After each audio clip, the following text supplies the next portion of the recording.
Ok, vamos a seguir con el contexto canónico. Se nos va el tiempo. Vamos a tener que volar. Vamos a cubrir esto rápido. Quiero dejar tiempo al final para hablar de las tareas. Entonces, el contexto canónico se refiere al papel del libro de Hebreos, o cualquier libro, dentro de la Biblia entera. Y es importante que hagamos esto porque esto siempre es un correctivo, ¿verdad? Por ejemplo, cuando hacemos las investigaciones exegéticas, checamos lo que enseña nuestro texto con la enseñanza de la Biblia entera, ¿verdad? Porque sabemos que toda clase de error sucede cuando alguien emplea o enseña un texto fuera de contexto, ¿sí? En primer lugar, su contexto en el libro o el pasaje.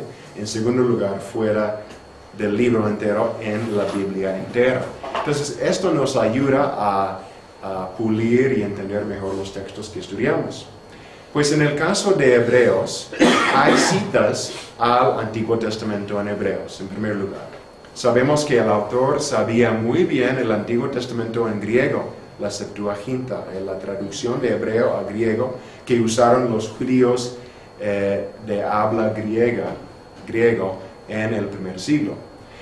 Cita muchas veces el Antiguo Testamento. Hay aproximadamente 35 citas directas del Antiguo Testamento. Pero más que las citas, hay aproximadamente 120 alusiones al Antiguo Testamento. No son citas directas, sino son alusiones o menciones, parafraseando otros textos en la Biblia, ¿verdad? Ahora, algunas notas acerca del uso del Antiguo Testamento en hebreo. De las 35 citas directas, 20 son asignadas a Dios. 4 a Jesús y 5 al Espíritu Santo. O sea, la mayoría de las citas al Antiguo Testamento tienen que ver con Dios Padre, Hijo o Espíritu Santo en Hebreos. Ahora, en contraste con Pablo, ahora comparando Hebreos con otra parte del Nuevo Testamento, Pablo normalmente prefiere introducir sus citas con una versión de la palabra grafo, escribir, grafo en griego, mientras el autor de Hebreos nunca lo hace. Prefiere una versión del verbo lego, o decir, o hablar. El autor de Hebreos usa sus citas del Antiguo Testamento en diferentes maneras. Y gracias al estudioso Lane tenemos esta lista que voy a mencionar. En primer lugar, él lo hace para aclarar posibles malentendidos. Cita el Antiguo Testamento para aclarar algo que a lo mejor fue malentendido anteriormente del Antiguo Testamento. Es algo que vemos también en Jesús cuando Él enseña, ¿no? En el Sermón del Monte, por ejemplo. También Él cita al Antiguo Testamento para reforzar una exhortación. Agrega a su exhortación una cita bíblica para darle más fuerza. También cita al Antiguo Testamento para sacar implicaciones escondidas del texto. Por ejemplo, él cita a Jeremías 31 en el capítulo 8. Es para decir, esto ustedes ya lo saben, ya lo escucharon, pero hay un significado más profundo, hay un sentido escondido en Jeremías y quiero que lo entiendan así, y lo explica. También a veces lo hace para apelar del menor al mayor, para apelar al sentido literal de una palabra. Por ejemplo, hay una discusión de la palabra hoy, y usa el uso de la palabra hoy en Salmo 95 para enfatizar un sentido o un entendido literal de la palabra hoy en su carta en los capítulos 3 y 4. También lo hace para apelar del menor al mayor. Vemos esto en los contrastes. Primero vinieron las sombras, luego vino Cristo. Y usa el argumento del menor al mayor para hacer esto. También para iluminar el significado de un texto con otro texto que contiene la misma palabra. la enseñanza acerca de una palabra clave y luego lo aplica en Hebreos. Por ejemplo, en el capítulo 4, él usa la misma palabra que aparece en Salmo 95. Ambos textos contienen la palabra descanso o descansó, el verbo. Entonces, él cita el Salmo y luego habla de la misma palabra en Hebreos y lo hace para iluminar el significado de esa palabra. Y hay otros ejemplos de esto también, pero no lo vamos a mencionar ahorita. También otra manera de usar citas al Antiguo Testamento es toda una cadena de citas, donde vemos en el capítulo 1 una cita y luego otra, para enfatizar muy bien lo que quiere comunicar. También da una lista de ejemplos en el capítulo 11 del Antiguo Testamento, ejemplos citados. Y otro uso del Antiguo Testamento es importante para la interpretación, es la tipología. La tipología. Lane describe 4 tipos y antitipos, donde el autor de Hebreos contrasta tipos del Antiguo Testamento con antitipos o las cosas reales en Hebreos o en el Nuevo Testamento o en Cristo. Por ejemplo, tenemos Israel como tipo de la iglesia. Es un instante de esto. Tenemos Canaán y el día de reposo como tipos del descanso eterno del Evangelio. Tenemos el santuario terrenal como copia o tipo del celestial, del santuario donde Jesús actualmente trabaja y hace sus funciones como mediador hoy. Y también los sacrificios en el Antiguo Testamento son tipos del sacrificio real y verdadero de Jesús. Cuando ustedes hacen sus investigaciones, otra vez hay que prestar atención a la mención de tipos, ¿sí? Y también cuando ustedes enseñan libros del Antiguo Testamento, no hebreos, sino algo del Antiguo Testamento, prestar atención a la tipología muchas veces es una clave para convertir una enseñanza del Antiguo Testamento en algo cristológico, ¿sí? Claro, no puedes decir que, no sé, si aparece algo de madera en alguna historia del Antiguo Testamento, esto automáticamente se refiere a la cruz de Cristo en el Nuevo Testamento. No es cuestión de brincar alegóricamente de una cosa a otra, ¿no? O si, por ejemplo, la bufanda de Rahab era el color rojo, que significa la sangre de Cristo, ¿no? No es así. Sino a veces la misma Biblia nos da las pistas. Cómo decir, pues esto es lo que tenemos en el Antiguo Testamento, ahora tenemos un conocimiento más pleno, más completo a través de Cristo en el Nuevo. Y hay un paralelo entre el asunto o entre la cosa, ¿sí?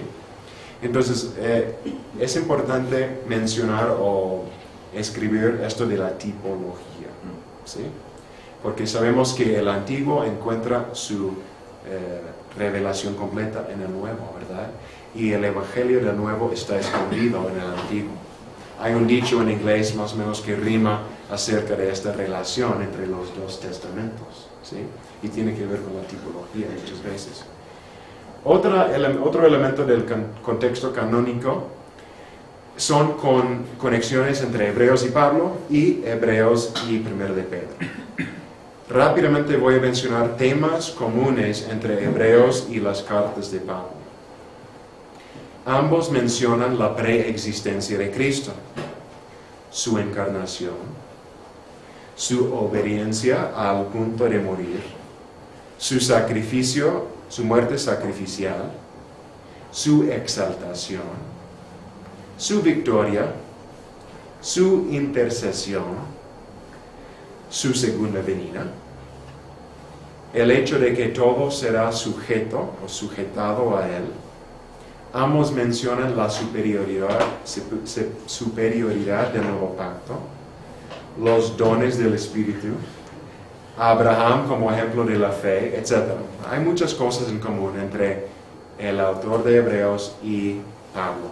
También entre Hebreos y 1 de Pedro. Vamos a ver en dos semanas más 1 y 2 de Pedro. Y podemos ver esto más en este entonces, pero menciono 3 o 4 cosas de conexiones. Los dos mencionan que Cristo murió una vez para siempre, proveyendo la salvación, tanto Hebreos como 1 de Pedro. Los dos mencionan que la redención es por sangre rociada o derramada. Los dos mencionan que los lectores son extranjeros y peregrinos. Los dos instan a sus lectores a que pongan su mirada en Cristo. Ambos hablan de una herencia. Ambos hablan del fin que se acerca, por ejemplo. Bien. Este es un poco del contexto canónico, relación de Hebreos con otras partes de la Biblia. ¿Alguna pregunta o comentario acerca de Hebreos en el canon entero?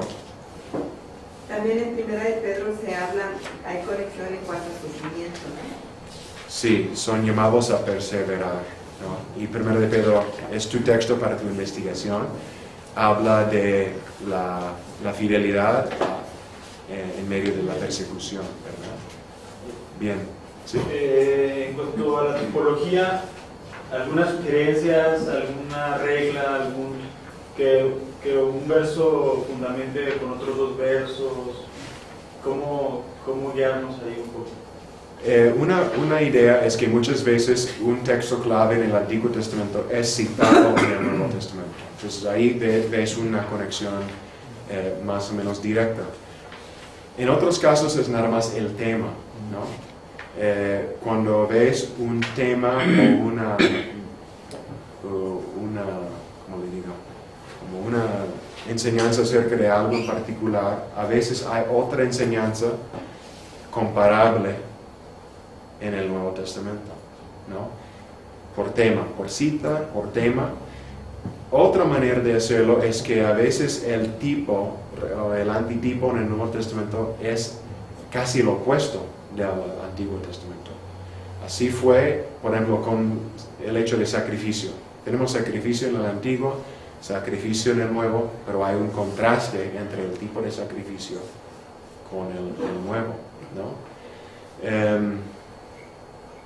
Pues requiere una respuesta más completa, pero a veces no hay tipología entre todo versículo y el Nuevo, pero muchas veces sí. A veces sí, a veces no. Entonces no es algo que puedes encontrar en todos los casos, por ejemplo, tampoco, ¿sí?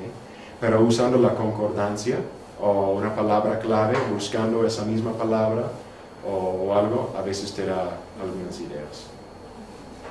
Otra cosa que tiene Hebreos que nos une a todos nosotros en la fe, en la unidad del Espíritu, en la gracia, es capítulo 11, que también se llama el Museo de la Fe. Ningún otro libro es tan extenso y tan explicativo como capítulo 11, 13. ¿No? Sí, es un capítulo único en la Biblia, ¿verdad? Exactamente. Así se llama el Museo de la Fe, ¿verdad? Sí, Bueno, la fe. ha sido llamado varias cosas, ¿sí? Ok, vamos ahora a la exégesis o la interpretación selecta de algunos pasajes. Quiero mencionar nada más 2 pasajes rápido, los primeros 4 versículos de Hebreos, donde tenemos una sola oración gramática en hebreo. Parte de la exégesis es prestar atención a la gramática del pasaje. Y tenemos varios contrastes en Hebreos 1. Entonces, una parte de la exégesis es simplemente notar los contrastes. Tenemos el contraste de que Dios, habiendo hablado a los padres, ahora nos ha hablado a través de su Hijo. Es un contraste. Otro es que en otros tiempos nos habló así, pero en los últimos días nos habla así. Antes habló por los profetas, ahora por el Hijo. Y luego, en Hebreos 1, del 2 al 3, menciona el autor 7 características del Hijo. Entonces, haciendo una simple lista de estas características es parte de la exégesis. Otra vez la palabra exégesis simplemente quiere decir sacar de o guiar de, ¿no?, del pasaje. Por ejemplo, en Hebreos 1, del 1 a 4, menciona que el Hijo es heredero de todo. Heredero de todo. El Hijo fue el agente por medio del cual Dios hizo el universo. El Hijo es el resplandor de la gloria de Dios. Voy a mandarles esta presentación por mail también. El Hijo es la imagen de la sustancia de Dios. El Hijo sostiene todas las cosas por su poderosa palabra. El Hijo efectuó la purificación de los pecados y se sentó a la diestra de Dios. Toda esta enseñanza tenemos acerca del Hijo de Dios en pocos versículos al principio de Hebreos, ¿verdad? Ahora, quiero ir al capítulo 7 de Melquisedec. No podemos terminar nuestro estudio sin mencionar el Melquisedec. Y esto es una discusión, un comentario de mi amigo David Gifford en su página giffmax.org. Fíjense, dice él que la crítica de los judíos no cristianos era que Jesús no podía ofrecerse. Un voluntario, por favor, para leer esto. La crítica de los judíos no cristianos: Jesús no podía ofrecerse como sacrificio porque no era sacerdote legítimo. Los sacerdotes vienen de la tribu de Leví, pero Jesús vino de la tribu de Judá. Así que la cruz no significa nada, solo era la muerte de un farsante. Eso lo decían. Eso fue la crítica en el primer siglo de los judíos no cristianos. Decían, Cristo no puede ser sacerdote, no es de la tribu de Leví. Entonces dice, bueno, ahora seguimos, otro voluntario. ¿Qué dice el autor de Hebreos? El autor de Hebreos escucha esta crítica y estudia las escrituras para la respuesta. Se da cuenta que Salmo 110 es un salmo mesiánico. El autor deduce 4 cosas. El Mesías será... Perdón, un comentario más acerca del Salmo 110 y como salmo mesiánico. En este salmo se encuentran estas palabras de Dios al Mesías. Dice, juró Jehová y no se arrepentirá. Tú eres sacerdote para siempre, según el orden de Melquisedec. Ahí es la mención de Melquisedec en el Salmo 110. De esta declaración, entonces, adelante, José Luis, el autor deduce. Sí, dice, el Mesías será un sacerdote, además de ser un rey. Será un sacerdote según el orden de Melquisedec. Esto parece eliminar el problema de que Jesús no es de la tribu de Leví. Entonces, para que el Mesías sea sacerdote, según el Salmo 110, según el autor de Hebreos, no tiene que venir de la tribu de Leví, puede venir de otra parte, de otra raza, de otro linaje. Entonces, dice, no es ningún problema. Adelante, 3 observaciones más. 2, perdón. Su sacerdocio será según o como el de Melquisedec, es decir, un sacerdocio eterno. Esto resuelve el problema de los sacerdotes levíticos que mueren y tienen que ser reemplazados a cada rato. Este hecho es seguro porque Dios lo juró y Dios no puede mentir. Entonces, el autor de Hebreos utiliza el Salmo 110 para enseñar que Jesús es según un orden eterno de sacerdotes. Así dice el Salmo 110, algo que tenía autoridad para los judíos, para la comunidad cristiana también en el primer siglo. Entonces, qué bueno, porque si viene del orden eterno, no tiene que morir y ser reemplazado, porque es para siempre. Y además, él agrega, Dios lo juró en el Salmo 110. Tenemos las palabras de Dios a su Mesías, lo jura y Dios no puede mentir. Entonces, el autor de Hebreos usa esto para comenzar a enseñar acerca del sacerdocio de Jesús. Ahora, vamos más allá. Otro voluntario, por favor. De los Salmos, el autor pasa a Génesis 14 para aprender algo más acerca de Melquisedec. Muy bien. ¿Y qué encuentra ahí? Su nombre y título parecen ser simbólicos. Melquisedec es rey de Salem, Jerusalén y sacerdote. Una pausa ahí. Sí. Dice el autor de Hebreos que cuando va a Génesis y lee en Génesis 14 acerca del original, Melquisedec, dice que a lo mejor su nombre y su título son simbólicos. O sea, tienen un significado más allá de lo que está escrito. Porque el nombre Melquisedec, alguien preguntó, ¿no? Quiere decir rey de justicia. ¿Ese es el significado? ¿Algún comentario? Sí, sobre lo de Melquisedec. Ajá. Yo había tenido un estudio sobre que Melquisedec es una de las apariciones teofánicas de Dios en el Antiguo Testamento, o sea que es una de las teofanías, así como la de cuando estaban los jóvenes de Babilonia, Sadrach, Mesach y Abednego, que los metieron al horno de fuego y que el rey Nabucodonosor veía un cuarto y que ese tenía aspecto de como algo dijo Nabucodonosor de algo celestial, Sí. y muchos dicen que era pues, el Señor Jesucristo, que era una teofanía, una aparición de Jesucristo antes de la encarnación.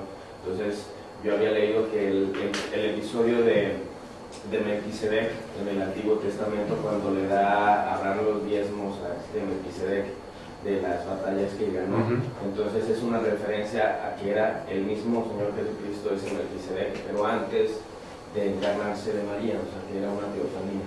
¿Qué tan Pues puede ser, y posiblemente el autor de Hebreos lo utiliza así porque lo entiende así, ¿verdad? Porque aparte del significado del nombre Melquisedec, rey de justicia, aprendemos en Génesis que es rey de Salam. La palabra Salam tiene que ver con la palabra en hebreo Shalom, ¿no? Rey de paz. Jerusalén es ciudad de la paz, ¿sí? Entonces a lo mejor este título, de su origen, más bien, tiene que ver con un significado más allá del Señor de Génesis, sino puede ser una referencia al Cristo, al Mesías, ¿sí? Ahora, por favor. Melquisedec tiene autoridad religiosa sobre Abraham, como dice David. Regresando de la batalla, le entrega el diezmo al sacerdote, ¿no? Sí. Y el que recibe el diezmo es mayor, tiene autoridad sobre el menor. Y no solamente el diezmo, sino Melquisedec en Génesis bendice a Abraham. Y el que tiene más autoridad bendice al que tiene menos. Entonces vemos esto. Ahora, en contraste con la gran mayoría de las personas mencionadas en Génesis, no hay mención de la genealogía o los padres de Melquisedec, ni de su muerte. Melquisedec no tiene principio ni fin, según el autor de Hebreos, por lo menos explícitamente. Esto apoya lo que dice el Salmo 110, que el sacerdocio de Melquisedec es eterno. Ahora, la única cosa que el autor puede concluir cuando compara Génesis 14 con el Salmo 110 es que Melquisedec no tiene principio, padres, o fin, muerte, de alguna forma misteriosa. Melquisedec es un sacerdote eterno. Ahora, el autor está reflexionando sobre todo esto, estudiando el Salmo, estudiando Génesis, y al final, otro voluntario, por favor. Melquisedec tiene más autoridad religiosa que Leví. Hasta ahí. ¿Por qué? Leví estaba dentro de las entrañas de Abraham cuando Abraham recibió la bendición de Melquisedec. Entonces, de alguna forma, Melquisedec tiene más autoridad religiosa que Leví, porque Melquisedec bendijo a Abraham, el antepasado de Leví. Su sacerdocio, por lo tanto, tiene más autoridad que el de Leví. Así que Génesis relata, por favor, Manuel. Génesis relata algo que sucedió siglos antes del sacerdocio levítico en la ley de Moisés, y Salmo 110 fue escrito siglos después de la ley. Entonces, Hay precedente, adelante. Hay precedente bíblico para un rey que es un sacerdote legítimo. Hay precedente para un sacerdote legítimo fuera de la tribu de Levi. El sacerdocio de Melquisedec es eterno, no tiene principio ni fin. El Salmo 110 dice que el Mesías pertenece a este sacerdocio. Entonces toma en cuenta todo esto el autor de Hebreos y al final concluye acerca de Jesús. ¿Alguien más, por favor? Jesús, el sacerdote según el orden de Melquisedec, reemplaza al sacerdocio levítico, porque es un sacerdote sin pecado que no tiene que ofrecer sacrificios para sus propios pecados, porque es un sacerdote eterno que siempre vive para interceder por nosotros, porque ofrece un mejor sacrificio, porque ofrece un sacrificio una vez para siempre, porque lo ofrece en el templo celestial y porque es mediador de un nuevo pacto predicho en Jeremías 31. Gracias. Es una lista rápida y en la presentación lo pueden estudiar más a fondo. A lo mejor en el examen final vamos a hacer una pregunta acerca de Jesús y Melquisedec, ¿verdad? Entonces hay que prestar atención. Entonces todo esto lo hace el autor de Hebreos para enfatizar que Jesús es sacerdote y mucho mejor que los sacerdotes que hasta ahora hemos conocido, ¿verdad? Ahora, la aplicación del autor de Hebreos para sus lectores viene al final del capítulo 10, donde dice: tenemos acceso directo con Dios por medio de este sacerdote perfecto. Y debemos acercarnos a Dios con confianza y ayudarnos mutuamente para no perder la fe bajo la persecución. Bueno, voy a seguir aquí con dos menciones de la aportación única de Hebreos. Ahora otro tema, fuera de la exégesis. En primer lugar, la epístola a los Hebreos enriquece en gran manera la cristología del Nuevo Testamento, porque define la obra de Cristo como sacerdote, su sacrificio, su relación a su Padre y la importancia de su encarnación. También, dado el amplio uso de textos del Antiguo Testamento, nos ayuda a entender cómo los cristianos del primer siglo leyeron y entendieron el Antiguo Testamento. Y hay la mención aquí a través de la tipología. Son dos cosas únicas, aportaciones únicas de Hebreos. Y también quiero mencionar dos o tres cosas del mensaje de Hebreos clave para la iglesia hoy. Es algo que hemos estado viendo durante estos 2 sábados. Pero en pocas palabras, el mensaje de Hebreos nos insta a nunca volver a cualquier otro sistema religioso, porque Cristo es superior a todos, en todos los aspectos. Además, ahora el pueblo de Dios, la iglesia, debe fijarse solamente en Él, cuya muerte, resurrección y ascensión han abierto el camino al santuario celestial, a la presencia de Dios hoy. Y nosotros los creyentes debemos perseverar hoy en el concurso espiritual al cual nos hemos entregado. Si no, podemos recibir el juicio de Dios tal como lo recibieron las generaciones de Israel en el desierto. Y también, para mencionar, Hebreos nos ayuda a corregir algunos errores católicos en cuanto a nuestras obras, la oración y el juicio. Simplemente para mencionar, muchas veces la Iglesia Católica ha enseñado que nuestras obras contribuyen a nuestra salvación. Pero ¿qué dice Hebreos? Entramos en el reposo de Dios y descansamos de nuestras obras. ¿Sí? Entonces enseña acerca de las obras. También en cuanto a la oración, pues muchas veces la oración, desgraciadamente en la Iglesia Católica, es por medio de otros mediadores, otros intercesores. Pero Hebreos, ¿qué dice? Tenemos un sumo sacerdote, Jesús, que simpatiza con nosotros y varias veces nos llama a acercarnos a Dios por medio de Él. ¿Sí? También, en cuanto al juicio, hay la doctrina del purgatorio, la Iglesia Católica, mientras Hebreos dice, morimos una vez y después viene el juicio. ¿Sí? Y hay otras cosas que podríamos mencionar ahí, pero por ahora vamos a llegar hasta allá. Una o dos preguntas antes de hablar de nuestras tareas hoy.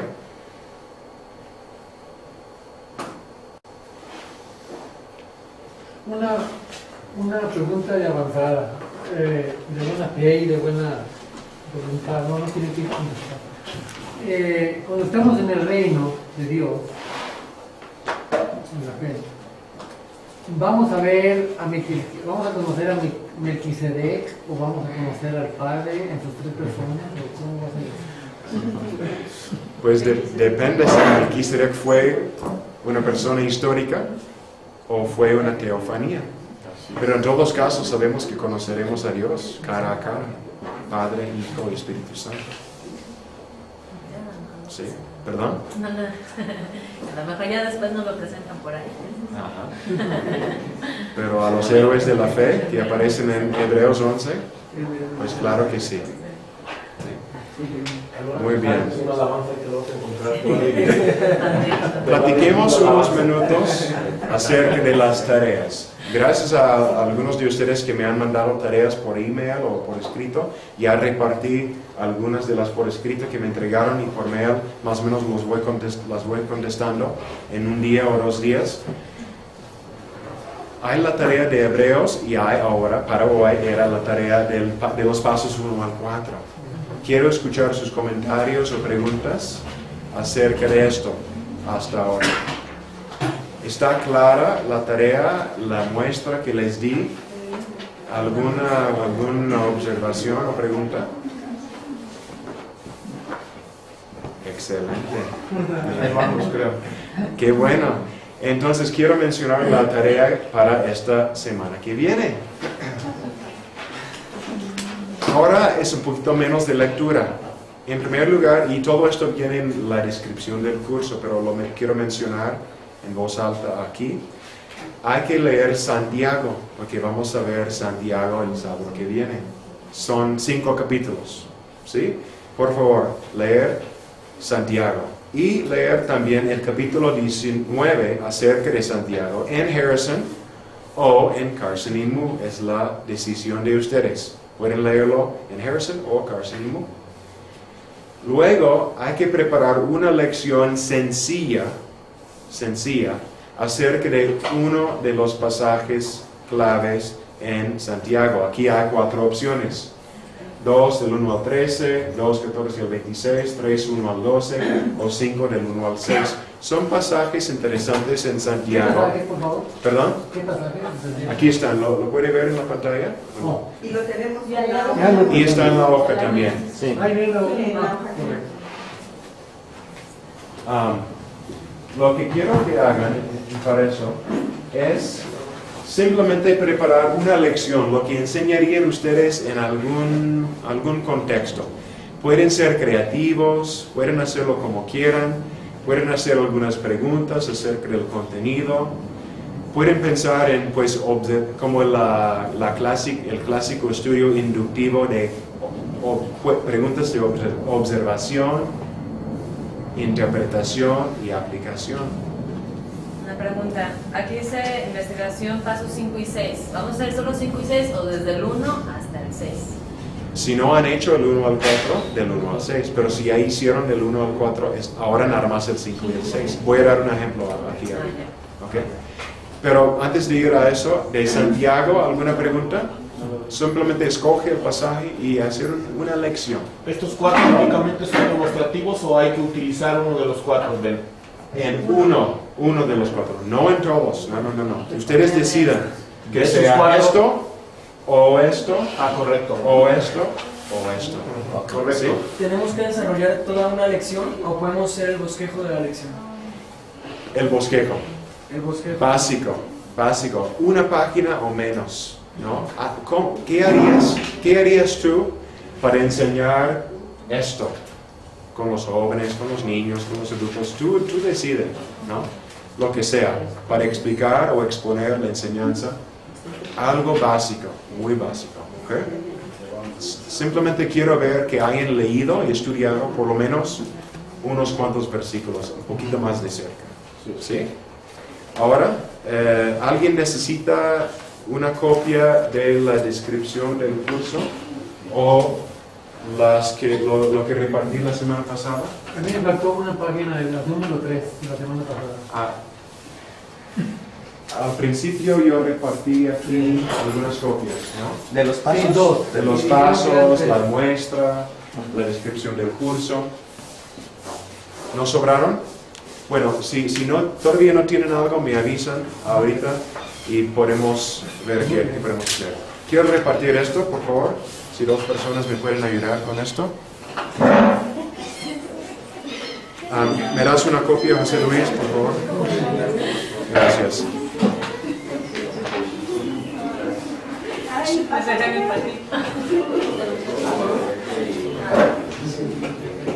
La semana pasada repartí una muestra de los pasos 1 al 4. Esta es una muestra de los pasos 5 y 6. Es un poco más largo, pero no quiero que ustedes lo hagan más largo. Nada más me emocioné con esto un poco y fui más allá. El paso 5 es nada más la interpretación histórica o canónica. Es relacionar el pasaje tuyo con la Biblia entera, como hicimos con algunos pasajes en Hebreos. ¿Qué conexiones hay entre el texto tuyo y otra enseñanza de la Biblia? Menciona un texto del Antiguo Testamento y un texto del Nuevo Testamento que tiene que ver con esto. Por ejemplo, aquí pueden leer lo que yo hice con mi texto de 1 de Pedro 2, donde habla de Cristo como la piedra viva. Yo hice una conexión con el sacerdocio en el Antiguo, con el Nuevo, y también con el Nuevo Testamento, con algo de Pablo y con Pedro. Pueden leer aquí lo que yo hice. Y luego para el paso 6 hay la interpretación gramática y semántica. Lo que aquí tienen que hacer es hacer un bosquejo del texto. Ahora, si pueden leer en la página 2, donde yo tengo por el lado derecho el diagrama sintáctico, no dejen que estos términos los asusten, ¿sí? Pueden usar los mismos términos, ahí están, ¿verdad? Con el bosquejo, lo que yo hago es que a través del tipo sangrado, así se dice en español, estoy mostrando la relación entre las cláusulas, ¿sí? Por ejemplo, en mi texto dice, la piedra viva, y luego por debajo, por hombres rechazada, por Dios escogida y preciosa, ¿no? Es un ejemplo porque estas 2 frases son subordinadas a la otra. Tengo por el lado izquierdo la función semántica o qué tipo de frase es. ¿Es verbo principal? ¿Es participio? ¿Qué es? ¿Sí? Y al final yo menciono algunas de las cosas, comparo mi traducción con la traducción de la NBI. Ahora, yo lo hice así en griego y español, pero ustedes nada más tienen que hacerlo en español. A menos que sean estudiantes de griego en este seminario o han estudiado el griego en otra parte o simplemente lo quieren entender. Hay muchas herramientas gratis en línea que no son muy difíciles de manejar. Pueden hacer el intento, aunque sea con un versículo o 2, porque este es la investigación breve, ¿no? Unas cuantas palabras. Por ejemplo, yo descubrí en mi investigación que en la NBI dice Cristo es la piedra viva, pero en griego nunca dice Cristo. Es algo entendido implícitamente por el contexto, pero en griego no dice Cristo. Es algo que descubrí, ¿no? Y aquí tengo mi traducción muy literal, donde, bueno, el lector de esta investigación puede ver exactamente lo que dice palabra por palabra, no muy suave, bastante rústica la traducción. Y al final del paso 6, nada más si pueden definir una palabra clave en los versículos. Bueno. La función semántica es...